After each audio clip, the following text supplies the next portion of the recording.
অহা 9 তাৰিখে অসমৰ মাননীয় মুখ্যমন্ত্ৰী মহোদয় সৰুপথাৰলৈ আহিব আৰু সৰুপথাৰত আহি কেইবাটাও কাৰ্যসূচীত তেখেতে অংশগ্ৰহণ কৰিব।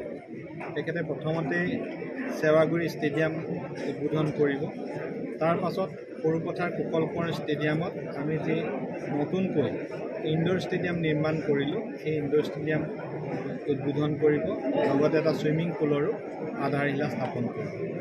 কাষতে থকা বিজেপিৰ কাৰ্যালয়ৰ সভাগৃহ তেখেতে উদ্বোধন কৰি নৱনিৰ্মিত সমজিলা অসামৰিক চিকিৎসালয় উদ্বোধন কৰিবলৈ যাব। 100খনতকৈ অধিক বিচনাৰে সৰুপথাৰত অত্যাধুনিকভাৱে সমজিলা অসামৰিক চিকিৎসালয় ইতিমধ্যে নিৰ্মাণ সম্পূৰ্ণ হৈছে। তাত নিজাকৈ অক্সিজেন প্লেণ্ট বহোৱা হৈছে আৰু ICU ফেচিলিটি থাকিব, সকলোখিনি সুবিধা থাকিব। এখন অত্যাধুনিক হস্পিটেল আমি সেইদিনা সৰুপথাৰবাসীৰ বাবে উৎসৰ্গা কৰিব পাৰিম। তাৰ পাছতে সৰুপথাৰ ৰাজহুৱা ভৱনত নেপালী সাহিত্য সভাৰ সোণালী জয়ন্তী বৰ্ষৰ যি অধিৱেশন, সেই অধিৱেশনৰ মুখ্য অতিথি ৰূপে মাননীয় মুখ্যমন্ত্ৰী মহোদয় উপস্থিত থাকিব। তাৰ পাছত তেখেতৰ কাৰ্যসূচী মুখ্যমন্ত্ৰী মহোদয়ৰ প্ৰত্যেকটো কাৰ্যসূচীত মই ৰাইজৰ উপস্থিতি কামনা কৰোঁ।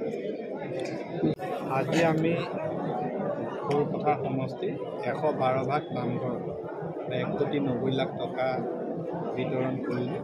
এই টকাৰে নামঘৰ, বাথৌ মন্দিৰ ইত্যাদি তেওঁলোকৰ আন্তঃগাঁথনি উন্নয়নৰ কাৰণে খৰচ কৰিলোঁ। সৰুপথাৰ সমষ্টিত নামঘৰ, মন্দিৰ, বাথৌ মন্দিৰ, গ্ৰামথান সকলোবিলাক যদি ধৰোঁ প্ৰায় 1000 ভাগ আছে আৰু ভগৱানৰ উপাসনাৰ এই থলীসমূহ সুন্দৰকৈ নিৰ্মাণ কৰাৰ আমাৰ পৰিকল্পনা আছে।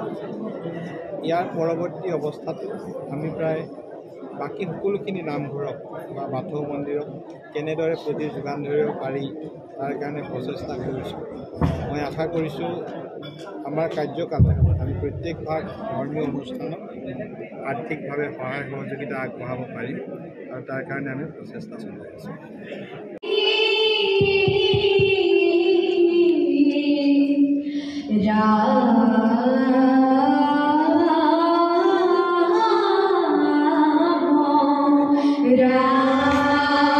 যিকোনো খবৰৰ বাবে যোগাযোগ কৰক 7099017330 লগতে 7099017110 নম্বৰত।